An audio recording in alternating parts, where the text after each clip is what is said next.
دارالفتاء اہل سنت کی طرف سے زینت کے شرعی احکام پیج نمبر 63.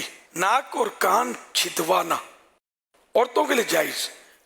ناک اور کان میں سوراخ کروانا عورتوں کے لیے جائز اور مردوں کے لیے ناجائز، کیونکہ ناک اور کان چھدوانے میں عورتوں کے لیے زینت ہے جبکہ مردوں کے لیے زینت نہیں. لہذا مردوں کا ناک اور کان چھدوانا عورتوں سے مشابہت ہونے کی وجہ سے ناجائز و حرام ہے.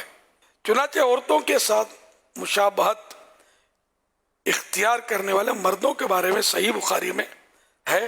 حضرت عبداللہ ابن عباس رضی اللہ عنہما سے روایت ہے کہ رسول اللہ صلی اللہ علیہ وسلم نے ارشاد فرمایا، اللہ تعالیٰ کی لعنت ان مردوں پر جو عورتوں سے مشابہت کریں، یعنی عورتوں کی نقل کریں، اور ان عورتوں پر جو مردوں سے مشابہت یعنی نقل کریں.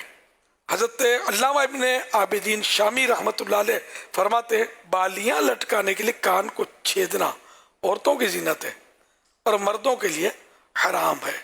حضرت مفتی محمد وقار الدین رحمۃ اللہ علیہ سے سوال کیا گیا کہ مردوں کا کان میں بالی پہننا کیسا ہے، تو آپ نے جواب ارشاد فرمایا مردوں کا ناک، کان یا پاؤں کسی جگہ زیور پہننا حرام ہے. حدیث میں اس فعل پر لعنت آئی ہے. تو یہ مرد جو بالیاں آج کل فیشن کے طور پر پہننے لگے ہیں، اس پر توجہ فرمائیں اور اللہ پاک کے جناب میں توبہ کریں اور آئندہ ایسی غلطی نہ کریں.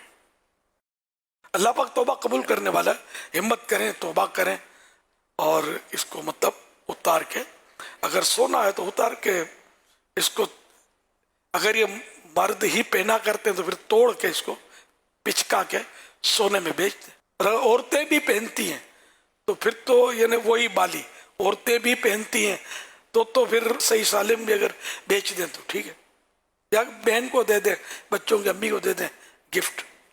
چاندی بھی اگر پہنی ہے تو یہ بھی جائز نہیں ہے. کسی اور میٹل کی پہنی ہے وہ بھی جائز نہیں ہے. وہ آرٹیفیشل بھی عورتیں پہن رہی ہوتی ہیں، بلکہ اب تو آرٹیفیشل شاید زیادہ ہی چل رہا ہے.